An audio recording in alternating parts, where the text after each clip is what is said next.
केंद्रीय राजनीति की चर्चा के केंद्र में रहे मणिपुर पर एक बार फिर सियासी घमासान छिड़ गया है। कारण है संसद में विपक्षी नेता राहुल गांधी का मणिपुर दौरा। माना जा रहा है कि जब देश में एक राज्य में हिंसा और उथल-पुथल का मंजर हो, प्रधानमंत्री मोदी की विदेश यात्रा को लेकर विपक्ष फिर मुखर हो गया है। बता दें कि प्रधानमंत्री नरेंद्र मोदी अपनी आधिकारिक विदेश यात्रा के अंतर्गत रूस पहुंचे हैं। अपनी 3 दिवसीय यात्रा के दौरान वे आगामी दिनों यानी 9 जुलाई को ऑस्ट्रिया के दौरे पर भी जाएंगे। यात्रा के पहले चरण में प्रधानमंत्री मोदी और राष्ट्रपति व्लादिमीर पुतिन मॉस्को में 22वें भारत रूस वार्षिक शिखर सम्मेलन में भाग लेंगे। रूस पहुंचने के बाद पीएम मोदी ने सोशल मीडिया पर ट्वीट किया है। वे लिखते हैं, अगले 3 दिनों में मैं रूस और ऑस्ट्रेलिया में रहूंगा। यह यात्राएं इन देशों के साथ संबंधों को गहरा करने का एक शानदार अवसर होगा, जिनके साथ भारत की पुरानी मित्रता है। मैं इन देशों में रहने वाले भारतीय समुदाय के साथ बातचीत करने के लिए उत्सुक हूँ।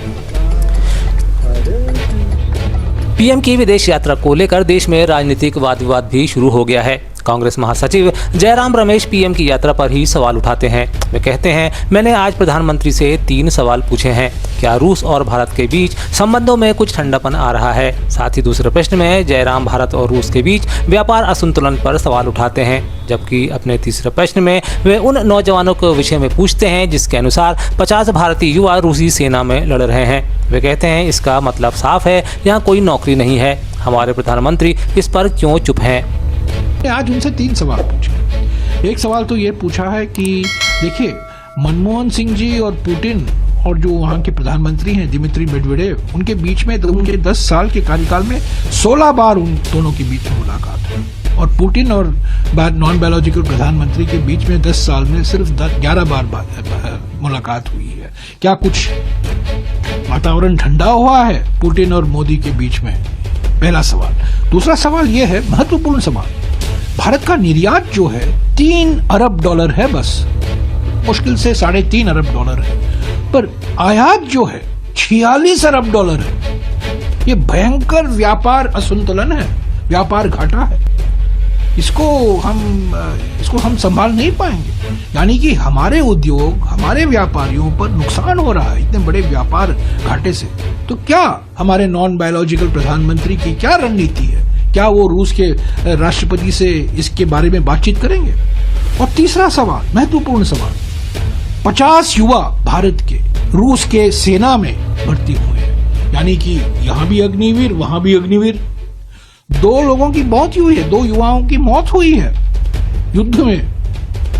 पर ये क्या दर्शाता है कि हमारे युवा रूस के आर्मी में भर्ती हो रहे हैं। यानी कि यहाँ गरीबी है, बेरोजगारी यहाँ है, उनको रोजगार नहीं मिलता, पेपर लीक होता है, कहीं सरकारी नौकरियों में भर्ती नहीं हो पाते, निजी कंपनियों में रोजगार नहीं मिलता और रूस के आर्मी में जाके भर्ती होते हैं 50 लोग। वहां के हमारे दूतावास ने माना है कि 50 युवा रूस के आर्मी में लड़ रहे हैं। हमारे नागरिक हैं और रूस के आर्मी में लड़ रहे हैं और 2 की मौत हुई है। तो क्यों हमारे नॉन बायोलॉजिकल प्रधानमंत्री इस पर चुप है? एक और विपक्ष जब पीएम पर हमलावर है, तब दूसरी ओर कांग्रेस सांसद राहुल गांधी के मणिपुर दौरे पर भाजपा सांसद रविशंकर प्रसाद ने भी मणिपुर को संवेदनशील विषय बताते हुए इसे राजनीति से प्रेरित यात्रा बताया है। साथ ही वे राहुल गांधी पर मणिपुर के मसले पर राजनीतिकरण करने का आरोप भी लगाते हैं। वे कहते हैं, राहुल गांधी विपक्ष के नेता हैं, उनसे कुछ जिम्मेदारी की उम्मीद की जाती है। ये बहुत पीड़ादायक है। देखिए, मणिपुर एक संवेदनशील विषय है। वहां पर सबको मिलकर शांति का प्रयास करना है। राहुल गांधी इसका राजनीतिकरण कर रहा है। वहां मलहम लगाने की जरूरत है। चुनाव खत्म हो, दोनों समुदायों को नजदीक लाने की जरूरत है। संसद में क्या हंगामा किया? नई संसद में प्रधानमंत्री को जवाब नहीं देने दिया, उकसाया उन्होंने, मणिपुर पर हमला कर। ये ठीक है क्या? और राहुल गांधी विपक्ष के नेता हैं, उनसे कुछ जिम्मेवारी की अपेक्षा की जाती है, ये मैं जरूर कहूंगा। वहां पर अमित शाह जी कितने दिन रहे, वहां राज्य गृह मंत्री नित्यानंद राय कितने दिन रहे? हमेशा पूरे मणिपुर पर मलहम लगाने की कोशिश की जा रही है। जब भी चीजें ठीक होने की कोशिश होती है, क्या राहुल गांधी तनाव बढ़ाने का काम करते हैं? ये ठीक है क्या? ये हम कहना चाहते हैं। आज नॉर्थ ईस्ट में इतना आधा देश के साथ जुड़े हैं। आज कश्मीर में रिकॉर्ड संख्या में वोट हुई है जो आज तक नहीं है। आतंकवादी मारे जा रहे हैं। ये सब चीजें राहुल गांधी को दिखाई पड़ती हैं क्या? नहीं पड़ती। इसलिए ये बहुत पीड़ादायक है। मैं इतना ही कहूंगा, राहुल गांधी जी विपक्ष के नेता बन गए, थोड़ा जिम्मेदारी से रहें। जबकि कर्नाटक सरकार में मंत्री प्रियांक खड़गे ने कहा वे विपक्ष के नेता के रूप में अपनी जिम्मेदारी निभा रहे हैं। प्रधानमंत्री कहां गायब हैं? मॉस्को जाने के लिए प्रधानमंत्री मोदी के पास समय है, लेकिन मणिपुर जाने के लिए नहीं। वहां बच्चों की 2 पीढ़ियां शिक्षा से वंचित हो सकती हैं। मणिपुर में महिलाएं असुरक्षित महसूस कर रही हैं। राहत शिविरों में बाढ़ आ रही है, लेकिन प्रधानमंत्री इस पर आंखें मूंदे हैं। मैं यह नहीं कह रहा कि उन्हें मॉस्को नहीं जाना चाहिए।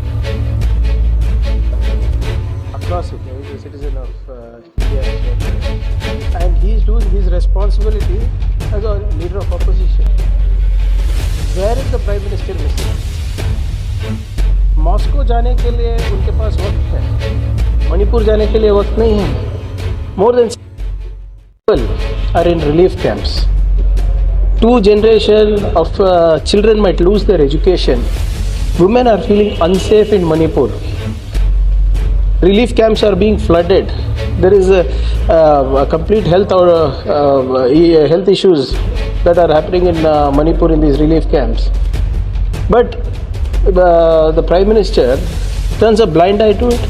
I'm not saying he should not go to Moscow. He's the Prime Minister. He needs to go to other countries and work with world leaders. No debating that at all. But उधर लोकसभा में विपक्ष के नेता और कांग्रेस सांसद राहुल गांधी ने हिंसाग्रस्त राज्य मणिपुर के राहत शिविरों में लोगों से मुलाकात की है। राहुल गांधी के राहत शिविर में लोगों से मुलाकात को लेकर प्रदेश कार्यकारी अध्यक्ष देवव्रत ने प्रतिक्रिया दी है।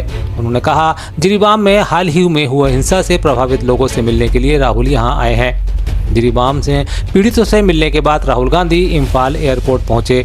शाम को वे राज्यपाल से मिलेंगे।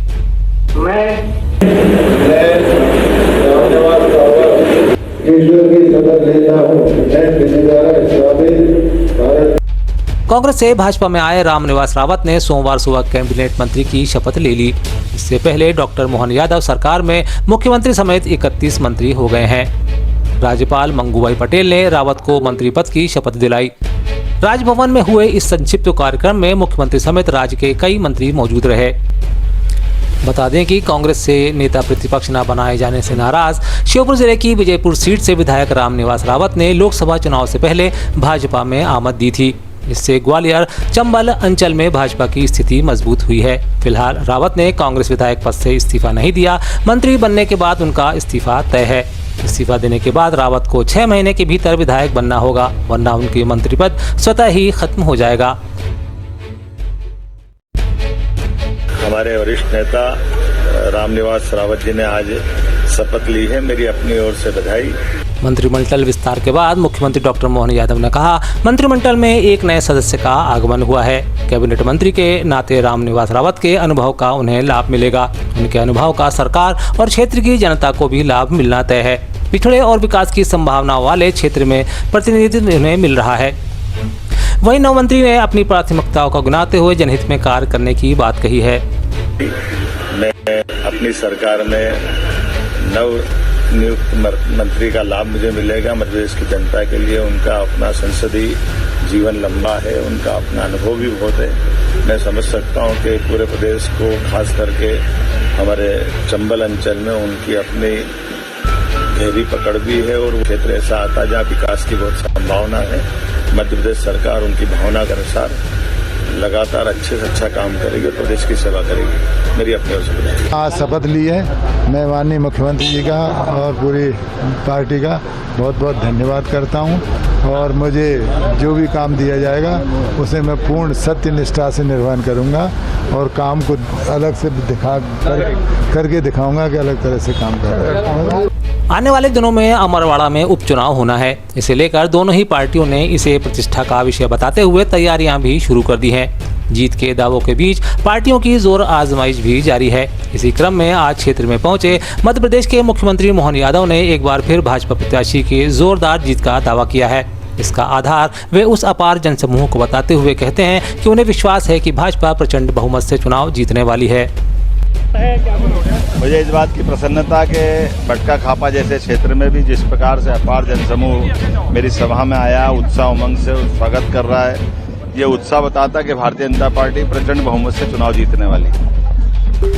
झारखंड के 13वें मुख्यमंत्री के रूप में सत्ता संभालने वाले हेमंत सोरेन विधानसभा में विश्वास मत साबित करने में सफल हो गए हैं। विपक्ष के जोरदार हंगामे और वॉकआउट के बीच सोरेन ने भी यह विश्वास मत जीता। इससे पहले झारखंड विधानसभा अध्यक्ष रविन्द्रनाथ महतो ने विश्वास प्रस्ताव पर चर्चा के लिए 1 घंटे का समय आवंटित किया था। इस दौरान 81 सदस्यीय विधानसभा में कुल 45 विधायकों ने विश्वास प्रस्ताव के पक्ष में मतदान किया। वहीं निर्दलीय विधायक सरयू राय ने मतदान प्रक्रिया में हिस्सा नहीं लिया, जबकि भारतीय जनता पार्टी और अखिल झारखंड छात्र संघ के विधायक वोटिंग के लिए गिनती शुरू होने से पहले ही सदन से बाहर चले गए। सत्ता पक्ष के एकजुटता और मजबूती का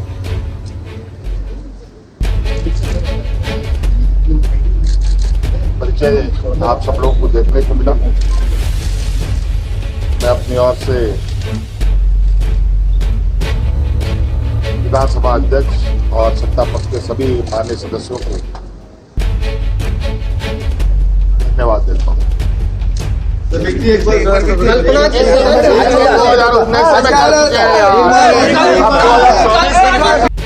प्रदेश में कांग्रेस की मुसीबतें कम होने का नाम नहीं ले रही हैं। यही कारण है कि उपचुनाव से पूर्व भी पार्टी के भीतर टूट जारी है। नए घटनाक्रम में सतना से कांग्रेस पार्टी के 3 पार्षदों ने आज भोपाल में मुख्यमंत्री डॉक्टर मोहन यादव, भाजपा प्रदेश अध्यक्ष विक्रमदत्त शर्मा, प्रदेश भाजपा संगठन महामंत्री हितानंद शर्मा के समक्ष भाजपा की सदस्यता ग्रहण की। नीट यूजी 2024 में कथित धांधली को लेकर सोमवार को सुप्रीम कोर्ट का रुख साफ नहीं रहा। बता दें कि आज सुनवाई के दौरान शीर्ष कोर्ट ने कहा, एक बात तो साफ है कि प्रश्न पत्र लीक हुआ। सुप्रीम कोर्ट ने पूछा कि इसकी पहुंच कितनी व्यापक है, पहले इसे जानना होगा। आप केवल इसलिए पूरी परीक्षा रद्द नहीं कर सकते क्योंकि 2 छात्र धांधली में शामिल थे।